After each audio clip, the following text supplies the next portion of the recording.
भारत में एक ऐसा हॉस्टल है जिसे लोग भूतिया हॉस्टल के नाम से जानते हैं, क्योंकि वहाँ रह रहे बच्चों का कहना है कि वहाँ रात में भूत प्रेत घूमते हैं। और आज की जो ये कहानी है, इसी हॉस्टल में रह रहे राहुल के साथ घटी घटना है। अब ये कहानी मैं उसी के शब्दों में जारी रखूंगा। मेरा नाम राहुल है और मैं और मेरा भाई विजय 2 साल से इसी हॉस्टल में रह रहे थे। पर एक दिन जब मेरे भाई विजय को घर पर कुछ काम आने की वजह से घर जाना पड़ा था और हॉस्टल के जिस रूम में हम रह रहे थे उसमें मैं और मेरा भाई हम दोनों ही रहते थे। पर उस दिन मेरा भाई घर गया हुआ था, इसलिए मैं उस रात को अपने रूम में अकेले ही सो रहा था। रात के लगभग 12 ही बजे होंगे, तभी किसी ने मेरे रूम के दरवाजे पे थपथपाया और कहा, राहुल दरवाजा खोल। पहली बार में तो मैंने सही से सुना नहीं, पर उसके थोड़ी ही देर बाद फिर से किसी ने आवाज लगाई और कहा, राहुल दरवाजा खोलना, मैं हूँ विजय। इस बार मैंने साफ साफ सुना। मैं यही सोच रहा था कि विजय इतनी रात को यहाँ कैसे आ सकता है, वो तो घर गया हुआ है। पर तभी एक बार फिर से विजय ने आवाज लगाई और कहा, जल्दी दरवाजा खोल राहुल, मैं कब से बाहर खड़ा हूँ। इस बार मैंने भी ज्यादा ना सोचते हुए कहा, हाँ भाई अभी खोल रहा हूँ। ये बोलकर मैंने जैसे ही दरवाजा खोला तो बाहर सच में विजय ही खड़ा था। पर हमारा घर इतने पास नहीं था कि कोई सुबह जाए और शाम को वापस लौट आए। वैसे भी विजय ने 2-3 दिन की छुट्टी ली हुई थी, क्योंकि उसे घर पर 2-3 दिन का ही काम था। इसलिए मैंने थोड़ा शक करते हुए विजय से कहा, क्या हुआ भाई, आप तो 2-3 दिन बाद आने वाले थे, कुछ हुआ क्या। मेरी बात का जवाब देते हुए विजय ने कहा, अरे यार बस ही छूट गई थी और मैं दूसरी बस का इंतजार कर रहा था, पर वह दूसरी बस आई नहीं। चल अब बाकी की बात कल सुबह करेंगे, अभी मुझे बहुत नींद आ रही है। इतना कहकर विजय अपने बिस्तर की ओर सोने चला गया और मैं भी उसके पीछे पीछे सोने चला गया। विजय का बेड मेरे ही बेड के ऊपर था। अभी सोते हुए कुछ ही समय हुआ होगा,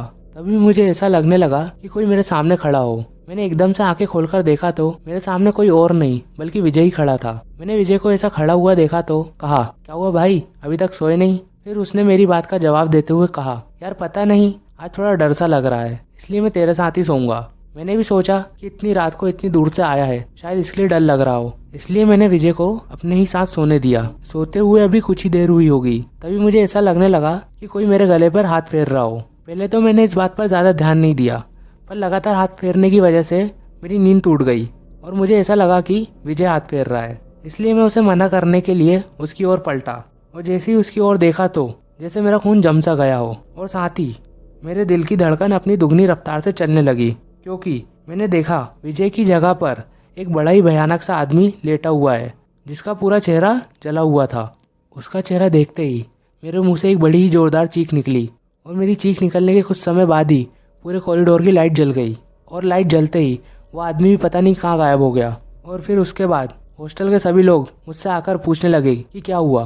फिर उसके बाद मैंने उनको सारी बात बताई तो उन सबका कहना था कि मैंने कोई बुरा सपना देखा होगा और सब मुझसे ये कहकर अपने अपने रूम में सोने चले गए। पर मुझे पूरा विश्वास था कि मैंने कोई सपना नहीं देखा था, ये मेरे साथ सच में हुआ था। फिर सबके जाने के बाद मैं फिर से अपने बेड पर जाकर लेट गया, पर इतना सब होने के बाद मुझे फिर से नींद तो नहीं आने वाली थी। फिर भी मैं लेट गया और लेटे हुए अभी कुछ ही समय हुआ होगा, तभी एक बार फिर से मेरे रूम के दरवाजे पर थपथपाने की आवाज़ आई। थपथपाने की आवाज़ के एकदम बाद फिर से किसी ने विजय की आवाज़ में मुझे आवाज़ दी और कहा, दरवाज़ा खोल राहुल, मैं हूँ विजय। और ये आवाज़ सुनते ही मेरे रोंगटे खड़े हो गए और मुझे ऐसा लगने लगा जैसे किसी ने मेरे ऊपर लाखों चींटियाँ छोड़ दी हों और वो सब चींटियाँ मुझे एक साथ काट रही हों, क्योंकि कोई मेरे ही भाई की आवाज़ में लगातार आवाज़ लगाया जा रहा था और वो बार बार ये बोल रहा था, राहुल दरवाज़ा खोल, मैं हूँ तेरा भाई, राहुल देख कब से मैं ठंड में बाहर खड़ा हूँ। उसकी बात सुनकर एक बार को तो मुझे ऐसा लगा जैसे सच में मेरा भाई आवाज़ मार रहा हो और मैं अभी जाकर दरवाज़ा खोल दूं, पर मैंने ऐसा नहीं करा। और उस दिन तो मुझे पूरी रात मेरे ही भाई विजय की आवाज़ आती रही और उस दिन मैं पूरी रात सो नहीं पाया और अगले ही दिन मैंने अपना सामान पैक किया और घर के लिए रवाना हो गया। अगर आप सभी को ज़रा भी वीडियो पसंद आई है तो लाइक एंड सब्सक्राइब ज़रूर करें।